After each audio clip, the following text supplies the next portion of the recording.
नमस्ते बच्चों। आज मैं आपको कक्षा चौथी के अंतर्गत विषय हिंदी पाठ दूसरा चौथी इकाई के अंतर्गत यह हमारा दूसरा पाठ है, जिसका नाम है प्यारा भारत देश हमारा। बच्चों, हमारे भारत देश के बारे में बहुत सारी अच्छी बातें और बहुत सारी विशेष बातें हम अक्सर सुनते आते हैं, लेकिन हमारा देश न केवल सिर्फ सुनने में ही प्यारा है, बल्कि उसका जो प्रारूप है, जो उसकी बनावट है, ऊपर से भी देखने में बहुत ही सुंदर है, बहुत सुशोभित है, सुयोग्य है।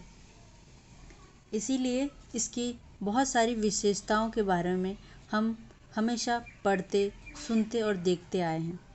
तो हमारे देश से ही संबंधित कुछ अच्छी बातें इस कविता के अंतर्गत कवि सिर्फ हमारे सभाजीत मिश्र जी ने प्रस्तुत करने की कोशिश की है। आप लोग इसे ध्यान से सुनेंगे, अगर संभव हो तो गाने का भी प्रयास करिए और अच्छे से समझिए, और पाठ कंप्लीट हो जाने के बाद आप इसे कंठस्थ भी करेंगे। ठीक है बच्चों, तो चलिए हमारे देश से जुड़ा ये प्यारी सी छोटी सी कविता हम प्रारंभ करते हैं। भारत देश हमारा, प्यारा भारत देश हमारा। बच्चों, हमारा जो देश है हमारे लिए प्यारा है, बहुत प्यारा है, और हमारे लिए ही नहीं, हर व्यक्ति अपने देश से प्रेम करता ही है, क्योंकि हमारा देश हमें गर्व देता है, हमें आश्रय देता है अंतर्गत, और इसके अलावा हमारे जीवन की बहुत सारी मधुर और बहुत सारी ज़रूरतों की पूर्ति भी करता है। तो हर देश अपने रहने वाले नागरिकों के लिए प्यारा ही होता है। तो हमारे देश के बारे में हम यहाँ पढ़ रहे हैं कि भारत कौन है? हमारा देश है। हमारे देश का नाम क्या है? भारत। भारत देश हमारा, प्यारा भारत देश हमारा। हमारा देश कैसा है? प्यारा है। खेल रही हैं गोद में इसकी ब्रह्मपुत्र कृष्णा कावेरी, गोदावरी नर्मदा सतलज, ताप्ती सिंधु लगाती फेरी। बच्चों, नदियों के बारे में हमारे देश की बहुत विशेषता रही है, क्योंकि हमारे देश में नदियों का भंडार है।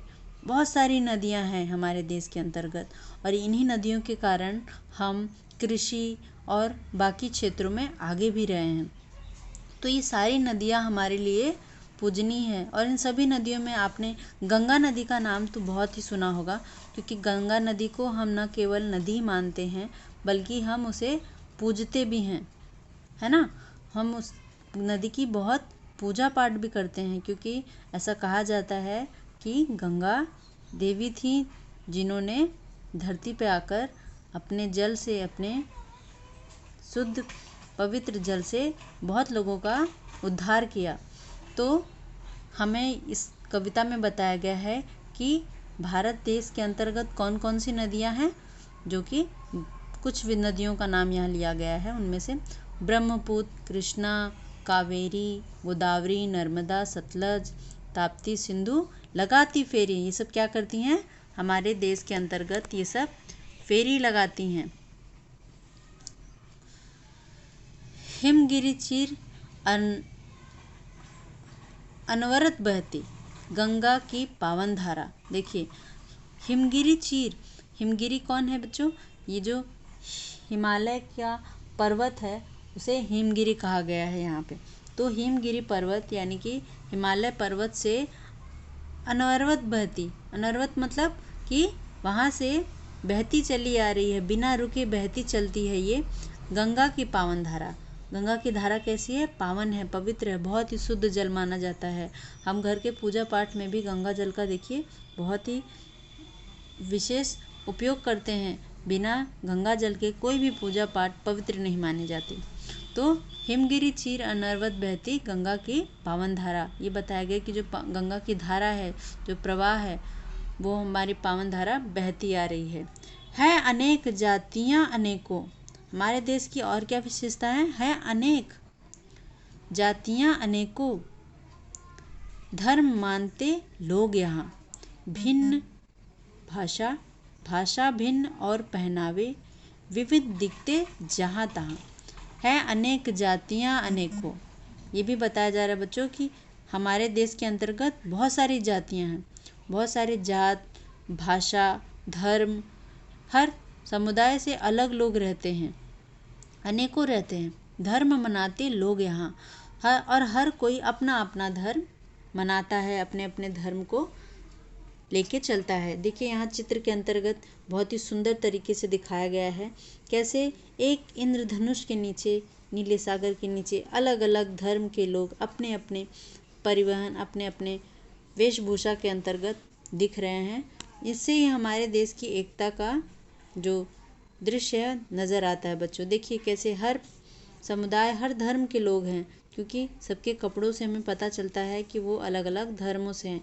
परंतु ये सारी अनेकता होने के बाद भी हम कहाँ हैं? एक हैं, एक साथ हैं, एक साथ खड़े हैं। तो हमारे देश के अंतर्गत अनेक जातियां हैं, अनेक धर्म हैं, अनेक भाषाएं हैं, हमारे पहनावे तक अलग हैं, यहाँ तक कि हमारा भोजन भी कहीं न कहीं भिन्न होते हैं। उनके खाने के तरीके, उनके बनाने की विविधता हमें नज़र आती है। विविध दिखते जहाँ तहाँ, हम हर जगह अलग दिखते हैं। आप चाहे किसी भी प्रांत में चले जाए, किसी भी राज्य में चले जाएं, किसी भी इस देश के किसी भी राज्य के अंतर्गत जाए, आपको हर जगह विविधता मिलेगी, हर भाषा के लोग, हर समुदाय के लोग मिलेंगे। लेकिन इसके बावजूद भी ये क्या अंतिम पंक्तियाँ देखिए बहुत ही आवश्यक और बहुत ही संदेश है हमारे लिए कि हम अनेक पर सदा गूंजता यहाँ एकता का नारा। कि इतनी सारी अनेकता होने के बाद भी, इतनी सारी विविधता होने के बाद भी हम क्या हैं? एकता के नारा से बंधे हुए हैं, हम सब एक हैं। जैसे एक माले में अनेक प्रकार के मोतियों को फिरोकर जब उनसे एक करते हैं तब वो माला संपूर्ण होती है। तो हमारे भारत देश का भी कुछ इसी तरह से देखने को मिलता है उदाहरण कि हमारे देश के अंतर्गत विविधताएं और धर्म जाति अलग होने के बावजूद भी हम क्या हैं? एक हैं। तो मुझे उम्मीद है कि आपको ये कविता समझ में आ गई होगी और इसको कंठस्थ कर लेने के बाद अच्छे से आप इसे सुंदर अक्षरों में अपनी कॉपी में लिखेंगे और हो सकेगा तो अगर ये चित्र संभव है तो इसे बनाकर भी कविता के साथ दिखाएंगे। धन्यवाद बच्चों।